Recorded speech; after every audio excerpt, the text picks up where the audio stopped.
Assalamualaikum warahmatullahi wabarakatuh. Perkenalkan, nama saya Dina Amelia. Di sini saya sebagai moderator dari kelompok 6. Kami akan menjelaskan mengenai karakteristik perkembangan moral dan spiritual dan problematika pada anak SD, SMP, dan SMA. Materi yang pertama akan disampaikan oleh saya, yakni mengenai perkembangan moral dan spiritual. Kemudian materi kedua akan disampaikan oleh David Alarik mengenai karakteristik perkembangan moral dan spiritual. Dan materi yang ketiga akan disampaikan oleh Zahra Lestari mengenai teori-teori yang mendasari perkembangan moral dan spiritual pada peserta didik. Yang keempat, ada Restika Arisandi yang akan menjelaskan tentang materi proses perkembangan moral dan spiritual peserta didik.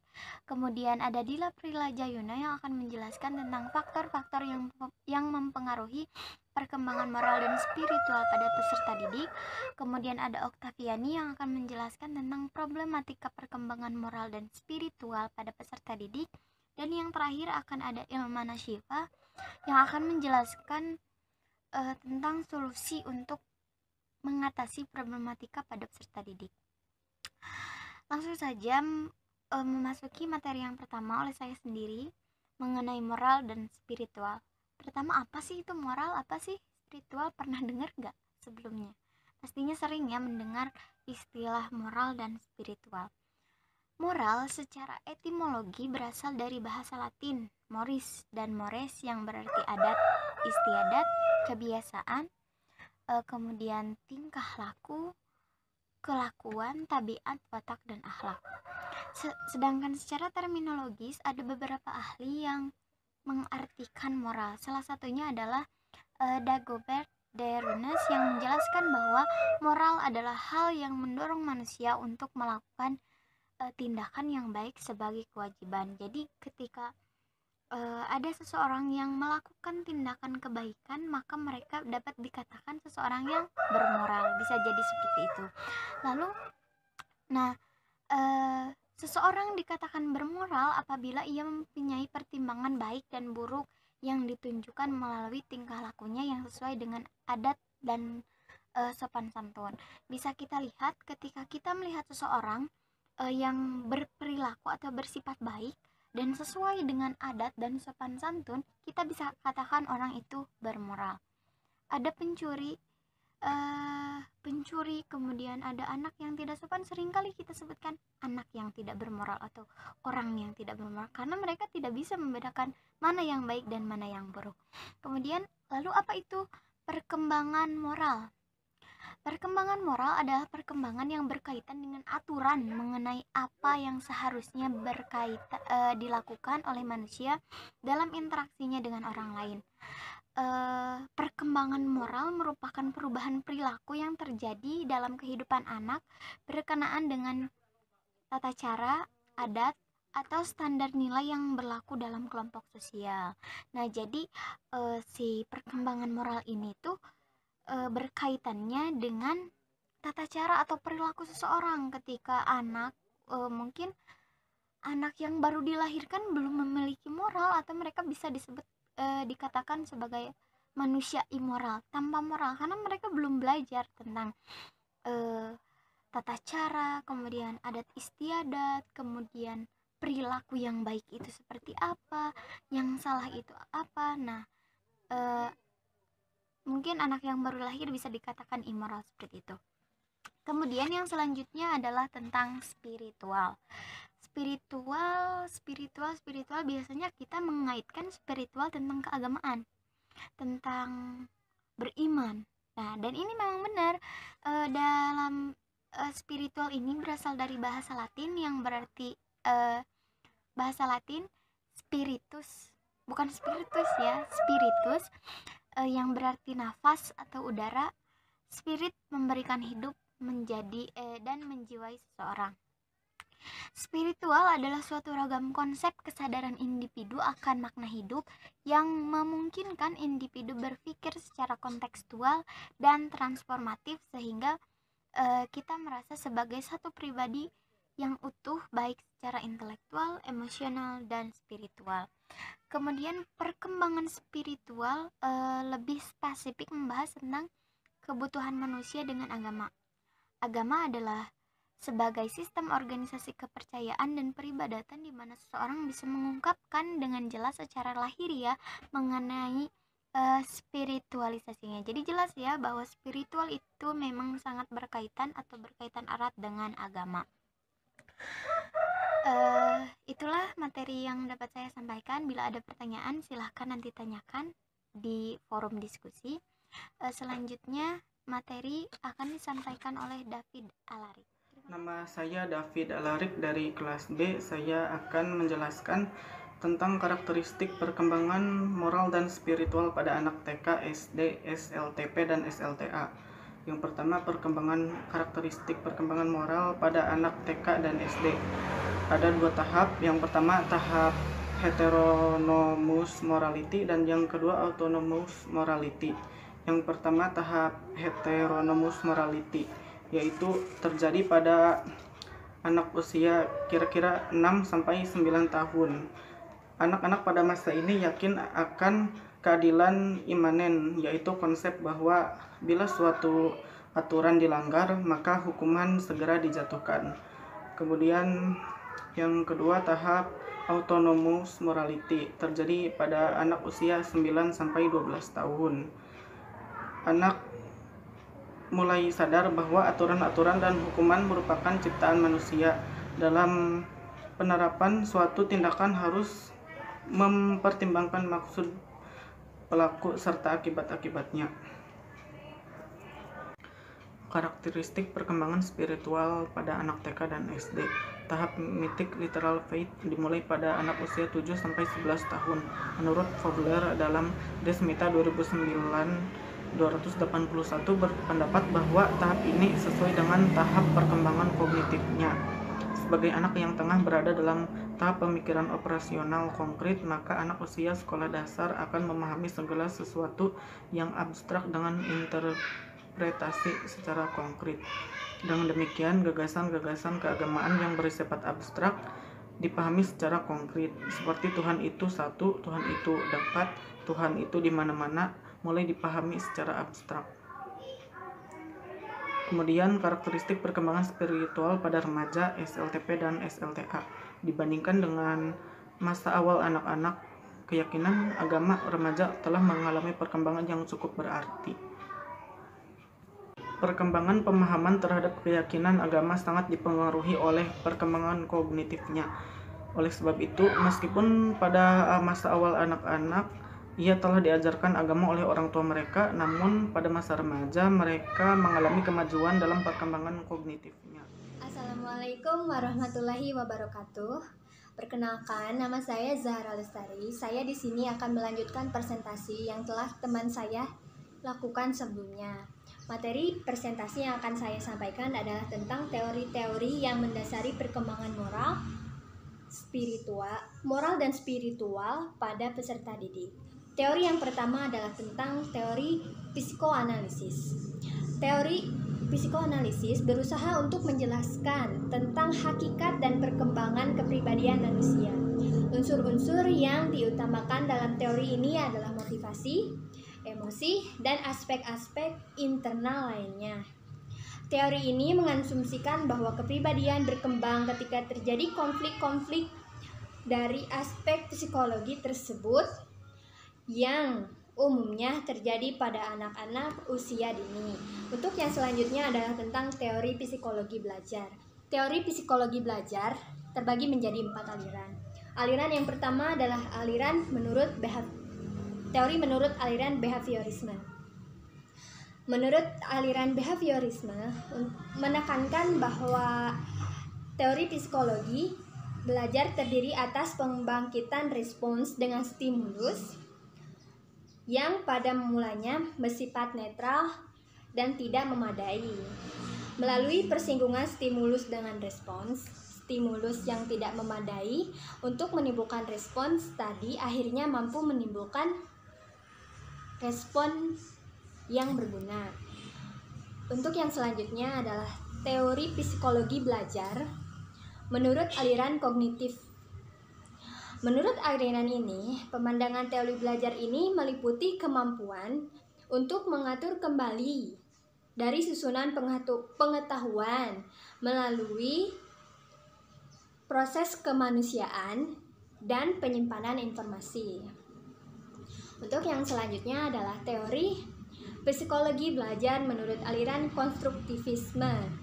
Menurut aliran konstruktivisme, teori-teori yang menyatakan bahwa siswa itu sendiri harus secara pribadi menemukan dan menerapkan informasi yang kompleks, mengecek informasi baru, dibandingkan dan membandingkannya dengan aturan lama, sehingga siswa tersebut mampu memperbaiki aliran itu apabila sudah tidak sesuai lagi dengan kebutuhan manusia pada zamannya. Untuk yang selanjutnya adalah teori psikologi belajar menurut paham social learning.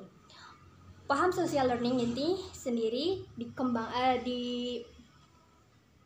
dikembangkan oleh Albert Bandura. Menurut Albert berpendapat bahwa perilaku manusia bukan semata-mata refleks otomatis atas stimulus, tetapi juga disebabkan oleh reaksi yang tumbuh sebagai hasil interaksi antara lingkungannya dengan skema kognitif manusia itu sendiri. Pendekatan teori belajar sosial dan moral siswa ditekankan pada perilaku, pembiasaan, merespon, dan meniru yang dilakukan oleh peserta didik. Dan yang terakhir adalah konsep teori belajar dan psikoanalisa. Konsep kedua teori tentang proses perkembangan moral adalah jika seorang telah memahami perkembangan moral apabila ia memperhatikan adanya perilaku yang sesuai dengan aturan-aturan yang berlaku di masyarakatnya. Sekian presentasi dari saya. Untuk yang selanjutnya, materi akan disampaikan oleh rekan saya. Assalamualaikum warahmatullahi wabarakatuh. Perkenalkan, nama saya Restika Arisandi, NPM 192122064. Di sini saya akan memaparkan perkembangan moral dan spiritual pada peserta didik. Yang pertama adalah perkembangan moral peserta didik. Nah, menurut Kohlberg ada 3 tingkatan perkembangan moral pada peserta didik. Yang pertama adalah prakonvensional, yang kedua konvensional, dan yang ketiga adalah pasca konvensional. Nah, mari kita bahas satu persatu. Di tingkatan prakonvensional ada 2 tahap. Yang pertama adalah menghindari hukuman. Di sini individu melakukan atau tidak melakukan sesuatu karena menghindari hukuman. Contohnya ketika kita berada di lampu merah, kita diam saja.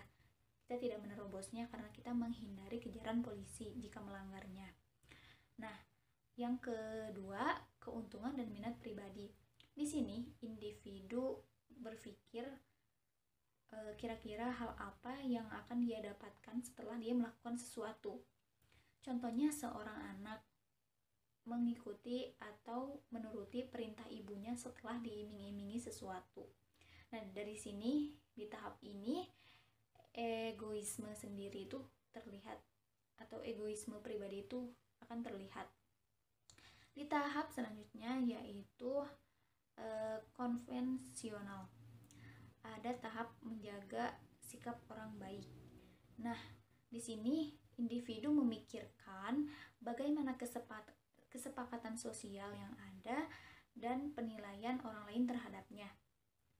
Misal individu tidak melakukan perkelahian karena dia tahu jika dia berkelahi orang akan menilainya buruk, dan itu yang menyebabkan nanti dia malu. Selanjutnya, memelihara peraturan. Di sini mematuhi hukum secara mutlak agar keamanan sosial itu terjamin. Semisal dalam satu ruang kelas ada anak yang berkelahi, ketua siswanya melerai mereka. Tapi jika mereka tidak menuruti apa yang diinginkan atau apa yang dikatakan ketua kelas tersebut, maka keadaan kelas akan terganggu. keamanan, kenyamanan seluruh orang yang ada di ruang kelas itu akan terganggu. Nah, yang terakhir adalah tingkatan pasca konvensional. Di sini ada tahap orientasi kontrak sosial.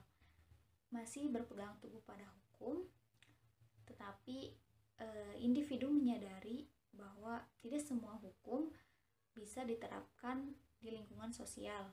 Maka dari itu, hukum bisa diubah. Nah, individu ini melakukan persetujuan demokrasi agar tercapai persetujuan baru yang mana sosial juga menerima menerima hukum tersebut. Yang kedua adalah prinsip etika universal. Nah, di sini sosial masih berpegang teguh pada hukum, tetapi individu menyadari bahwa tidak semua hukum bisa diterapkan di lingkungan sosial. Maka dari itu, hukum bisa diubah. Nah, individu ini melakukan persetujuan demokrasi agar tercapai persetujuan baru yang mana sosial juga menerima menerima hukum tersebut. Yang kedua adalah prinsip etika universal. Nah, pada tahap ini yang mengatur tingkah laku dan penilaian moral adalah hati nurani orang tersebut. Hal ini berlaku universal atau berlaku dalam setiap atau segala aspek kehidupan manusia. Contohnya keadilan, kemanusiaan, persamaan hak, dan lain-lain. Ketika seseorang melanggarnya, maka akan timbul penyesalan dari dalam hati nuraninya masing-masing. Nah, kesimpulannya, dalam tahap perkembangan moral yang dikatakan oleh Kohlberg, tahap tertinggi yaitu tahap prinsip etika universal, di mana semuanya yang mengatur tingkah laku moral yaitu hati nurani manusia itu sendiri. Selanjutnya, proses perkembangan spiritual peserta didik. Nah, James Fowler membaginya ke dalam 7 tahap. Tahap 0 sampai tahap akhir. Nah, di tahap 0 ini usia anak sekitar 0 sampai 2 tahun. Nah, peran pengasuh sangatlah penting. Rasa cintanya, kasih sayangnya, perhatiannya itu sangat penting karena mampu melawan aspek negatif di lingkungan si anak.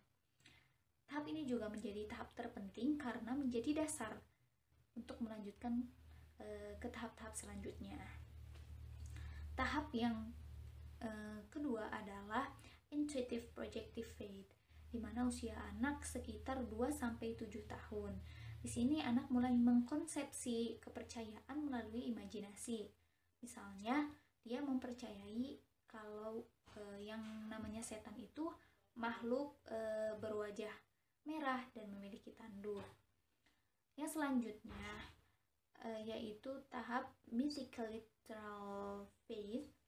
Nah, di sini anak mulai bisa membedakan kenyataan dan fantasi. Dia mempercayai sesuatu melalui cerita-cerita. Misalnya dia mendapatkan cerita kalau orang baik itu tidak akan mendapatkan keburukan. Di sini usia anak sekitar 7-12 tahun. Tahap selanjutnya yaitu synthetic conventional faith, di mana usia anak lebih dari 12 tahun. Di sini kepercayaan mulai berpindah dari asalnya dia yang percaya cerita-cerita, sekarang dia lebih percaya kepada hal yang konkret, otoritas seperti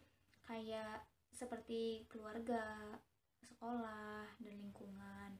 Jadi dia mempercayai sesuatu sesuai apa yang telah dia pelajari dan apa yang dipercayai oleh orang lain. Selanjutnya tahap individual reflective faith. Di sini usia anak sudah lebih dari 20 tahun. Nah, di sini sudah mulai mempertanyakan kepercayaannya sendiri. melalui atau menggunakan logika dan pikiran rasionalnya. Di sini juga pada tahap ini bisa atau memiliki tendensi untuk meninggalkan kepercayaan. Tahap selanjutnya yaitu conjunctive faith. Ini sekitar lebih dari 35 tahun usia individunya. Di sini individu menyadari bahwa ada sesuatu yang tidak bisa ditemukan oleh logikanya dan dia menyerahkan pada Sang Ilahi. Di sini juga individu bersedia berdialog dengan orang lain yang memiliki kepercayaan yang berbeda untuk mendapatkan ilmu yang lebih. Tahap selanjutnya atau yang terakhir yaitu tahap universalizing stage. Nah, di sini tahap ini tidak sembarang orang bisa, karena hanya beberapa orang yang mampu sampai ke tahap ini. Contohnya Nabi Muhammad. Karena di tahap ini individu meninggalkan kepentingan pribadinya untuk kepribadian umat. Sekian dari saya. Tahap selanjutnya yaitu conjunctive faith. Ini sekitar lebih dari 35 tahun usia individunya. Di sini individu menyadari bahwa ada sesuatu yang tidak bisa ditemukan oleh logikanya dan dia menyerahkan pada Sang Ilahi. Di sini juga individu bersedia berdialog dengan orang lain yang memiliki kepercayaan yang berbeda untuk mendapatkan ilmu yang lebih. Tahap selanjutnya atau yang terakhir yaitu tahap universalizing stage.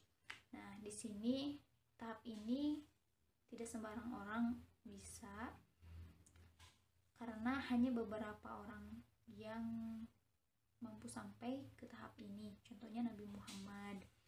Karena di tahap ini individu meninggalkan kepentingan pribadinya untuk kepribadian umat. Sekian dari saya. Bismillahirrahmanirrahim. Perkenalkan, nama saya Dila Prila Jayuna, NPM 192122047. Pada kesempatan kali ini saya akan mencoba menyampaikan materi mengenai faktor-faktor yang mempengaruhi perkembangan moral dan spiritual pada peserta didik. Nah, seperti yang kita ketahui bahwa berbagai aspek perkembangan ini dipengaruhi oleh gabungan antara faktor internal dan eksternal. Maksudnya pengaruhnya gitu. Pengaruhnya bisa dari internal dan eksternal. Nah, begitu juga dengan perkembangan moral dan spiritual pada peserta didik ini. Langsung saja, yang pertama itu faktor-faktor yang mempengaruhi moral. Nah, faktor internalnya itu ada dari faktor genetis atau sifat-sifat bawaan pada peserta didik tersebut. Nah, faktor eksternalnya ini ada dari lingkungan. Nah, nilai-nilai atau sifat-sifat bawaan pada peserta didik ini juga nantinya akan dikembangkan atau dibentuk oleh lingkungan di mana peserta didik itu tinggal gitu. Bisa lingkungan keluarga, lingkungan masyarakat, ataupun lingkungan sekolah. Nah, secara kalau bisa dilihat, kalau dilihat-lihat gitu ya, faktor eksternal ini berpengaruh cukup besar dalam perkembangan moral peserta didik. Namun, peserta didik juga tetap bisa menentukan hal-hal atau nilai-nilai moral apa saja yang akan dianut olehnya untuk membentuk jati dirinya. Nah, hal ini tidak terlepas dari atau dipengaruhi juga oleh pengetahuan peserta didik tersebut akan nilai-nilai moral yang biasanya itu pertama kali peserta didik lihat dari orang tuanya. Nah, meskipun orang tua ini tidak secara formal menyampaikan nilai-nilai moral, Namun peserta didik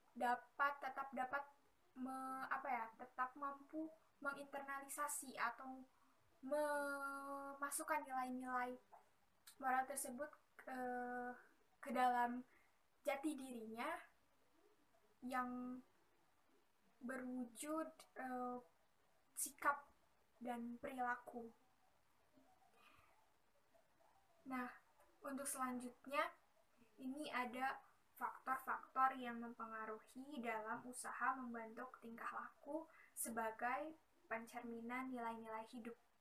Nah, yang pertama ada tingkat harmonisasi hubungan antara orang tua dan anak. Nah, seperti yang dijelaskan tadi bahwa bahwa orang tua ini biasanya peserta didik melihat orang tua ini yang dilihat pertama oleh peserta didik dalam mencari nilai-nilai moral. Kemudian yang kedua itu ada model. Nah, model ini bisa dari orang tuanya atau teman-teman atau dari orang terkenal. Jadi maksudnya model ini sebagai gambaran ideal gitu. Jadi semacam seperti referensi. Nah, kemudian yang ketiga ini ada lingkungan. Lingkungan ini meliputi semua lingkungan yang berpengaruh. Yang keempat ini ada tingkat penalaran. Menurut Piaget, semakin tinggi tingkat penalaran seseorang, semakin tinggi tingkat moralnya. Ya. Yang kelima ini ada interaksi sosial.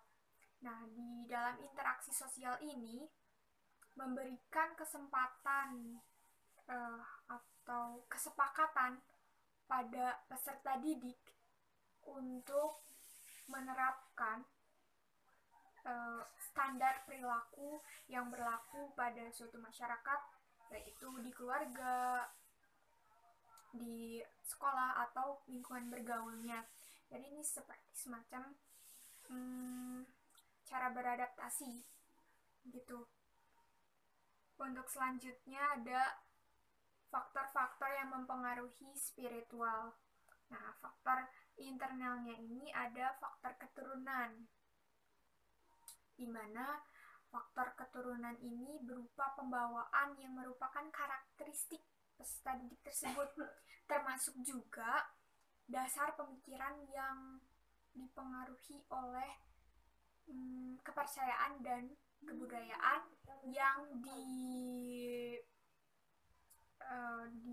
dianutnya gitu. Kemudian faktor eksternalnya ini ada dari keluarga.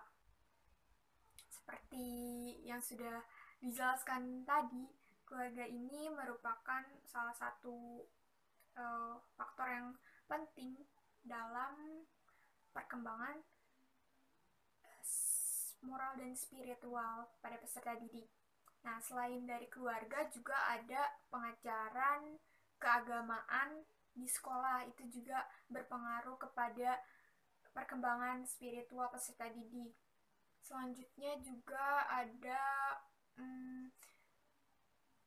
kebudayaan yang berkembang di lingkungan peserta didik tersebut tinggal.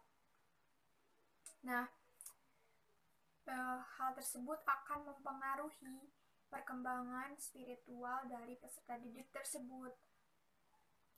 Nah, pengaruhnya itu bisa baik atau positif maupun buruk atau negatif. Nah, hal tersebut tergantung pada bagaimana peserta didik tersebut berinteraksi dengan lingkungannya. Sekian materi yang dapat saya sampaikan. Assalamualaikum warahmatullahi wabarakatuh. Nama saya Oktaviani Nursopi. Di sini saya akan melanjutkan materi yaitu problematika perkembangan moral dan spiritual pada peserta didik. Yang pertama yaitu timbulnya krisis akhlak dan moral pada kebanyakan remaja. Hal ini disebabkan karena pegangan terhadap agama yang menyebabkan hilangnya kontrol diri dari dalam. Hal ini juga dapat disebabkan karena hilangnya kontrol hukum dalam lingkungan masyarakat, karena hal itu dapat menyebabkan kebanyakan manusia akan berbuat sesuka hati tanpa ada yang menegur. Yang kedua adalah kurangnya tingkat keharmonisan antara orang tua dan anak. Tingkat keharmonisan dalam suatu keluarga ini sangat menentukan karakteristik seorang anak, karena interaksi sosial awal terjadi di lingkungan keluarga. Yang ketiga yaitu lingkungan sosial yang buruk. Lingkungan sosial yang buruk dapat mengganggu dan menghambat perkembangan karakteristik seorang anak, karena lingkungan yang buruk ini juga akan berpengaruh buruk pada perkembangan anak itu sendiri. Yang keempat yaitu kekerasan fisik yang dilakukan pada anak. Kekerasan fisik yang kerap dilakukan pada anak ini akan berdampak buruk tidak hanya pada fisiknya, tetapi juga akan menyebabkan trauma dan gangguan psikologis. Yang kelima yaitu lingkungan pendidikan yang tidak kondusif. Hal ini disebabkan karena kebanyakan tenaga pengajar itu hanya fokus untuk mengajar untuk meningkatkan kemampuan akademik saja, dan melupakan betapa pentingnya untuk membentuk dan membangun karakteristik setiap peserta didik. Sekian materi yang saya sampaikan. Materi yang selanjutnya akan disampaikan. Saya Siva, NPM 192122075. Di sini saya akan menjelaskan solusi untuk mengatasi problematika dalam perkembangan moral dan spiritual pada peserta didik. Karakteristik perkembangan moral dan spiritual pada peserta didik sangat penting diterap dalam lingkup pendidikan, mengingat perkembangan zaman dan modernisasi yang membuat moral generasi muda semakin terperosok. Oleh karena itu, kami memberikan solusi untuk problematika tersebut, diantaranya yang pertama yaitu guru berperan tidak hanya memberikan pendidikan dalam bidang akademis saja, namun juga mendidik dalam membentuk kepribadian anak. Maka dari itu diperlukan metode mengajar yang tidak monoton, perlu adanya dorongan motivasi pada anak, juga paparan mengenai tindakan-tindakan yang baik dalam bentuk cerita. Menghukum anak terlalu berat pun berpotensi anak semakin tidak suka pada mata pelajaran yang diajarkan, bahkan pada sosok guru tersebut. Yang kedua yaitu lingkungan keluarga sangat berpengaruh dalam perkembangan moral dan spiritual anak. Untuk itu perlu diciptakan kehidupan keluarga yang harmonis, mengingat anak akan selalu merekam apa yang terjadi dalam keluarganya. Di sini peran orang tua sangat dibutuhkan, karena tingkah laku orang tua merupakan cerminan dari perilaku anaknya kelak. Untuk membangun moral anak, maka orang tua harus selalu memberikan perhatian dan dukungan untuk anaknya, namun juga harus bisa bersikap tegas dalam menangani permasalahan anak. Nah, teman-teman, setelah tadi mendengarkan beberapa penjelasan dari rekan-rekan saya, dapat kita ambil kesimpulan bahwa perkembangan moral dan spiritual itu sangat mempengaruhi terhadap perkembangan anak, baik usia SD, SMP, dan SMA. Kemudian ada beberapa problematika dalam perkembangan moral dan spiritual, dan salah satu solusinya adalah pertama, guru berperan tidak hanya memberikan pendidikan dalam bidang akademis saja, namun juga mendidik dalam membentuk kepribadian anak. Jadi ketika kita akan menjadi guru atau kita setelah menjadi guru, jangan hanya terfokus pada nilai akademis anak, tapi lihat juga nilai dari moral dan spiritual anak tersebut. Kemudian lingkungan keluarga sangat berpengaruh dalam perkembangan moral dan spiritual pada anak. Dapat kita lihat ketika orang tuanya adalah ketika dia dibesarkan di keluarga yang broken home, akan seperti apa? Akan sangat berbeda dengan anak yang dibesarkan oleh keluarga yang utuh. Itulah materi yang dapat kami sampaikan. Terima kasih telah menyimak. Bila ada pertanyaan, silahkan ditanyakan nanti di forum diskusi. Mohon maaf atas segala kekurangannya. Stay healthy, stay at home, dan semangat untuk mengerjakan banyak tugas. Wassalamualaikum warahmatullahi wabarakatuh.